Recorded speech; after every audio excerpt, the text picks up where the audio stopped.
So Pamela, what are the three most important qualities that an entrepreneur needs?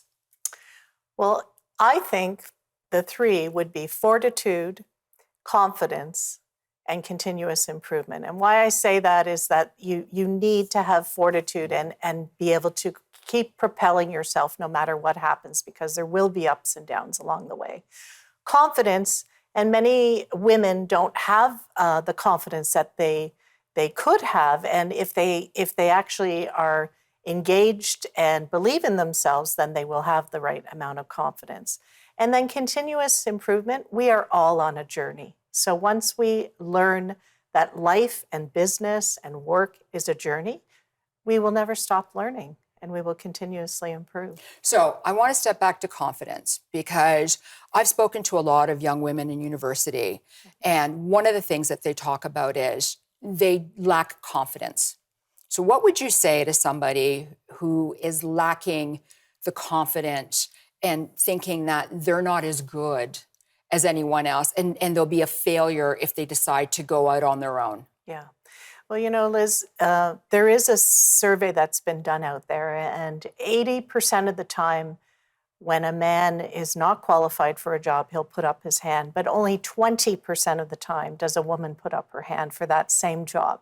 So we have a lot of work to do to close that gap.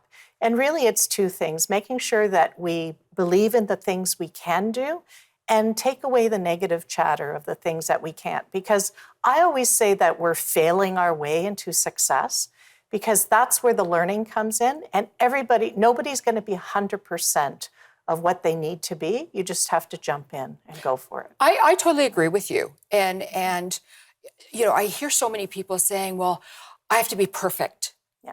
But there's no such thing. Yes. And it's interesting because I watched an interview with Barbra Streisand, and they had asked her about an album that she had been recording.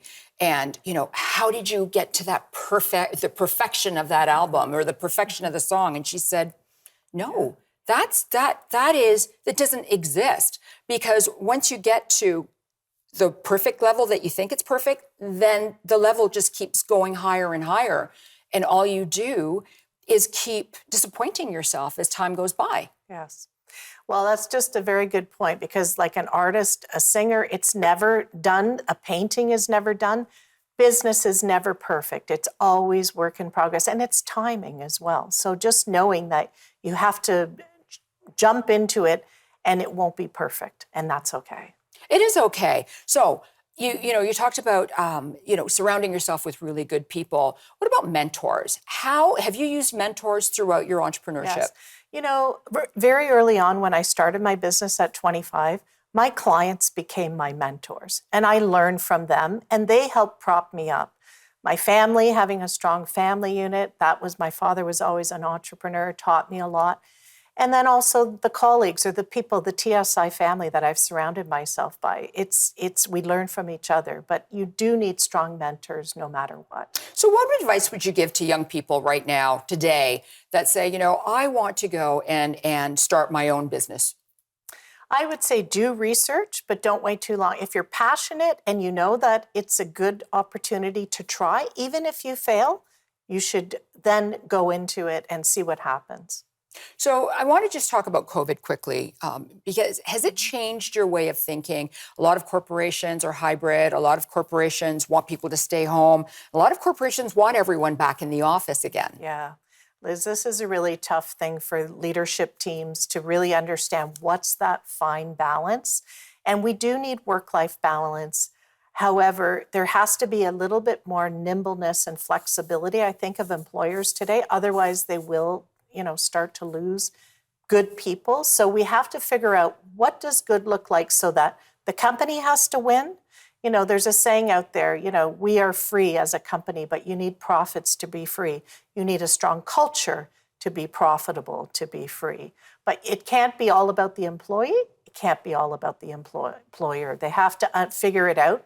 But this is a challenge that's being faced right now. So we have about 20 seconds left. How challenging is it today to find the right person for the right job? It's very tough. in making sure that that cultural fit is there. And if people, we're finding we have to build bigger pipelines of candidates in order to find the right people who are suitable and interested to make a move for these roles that we're recruiting for out there in the market. Okay, so thank you so much. We will be right back with more of Pamela and resilience and being an entrepreneur. So don't go away. We'll be right back.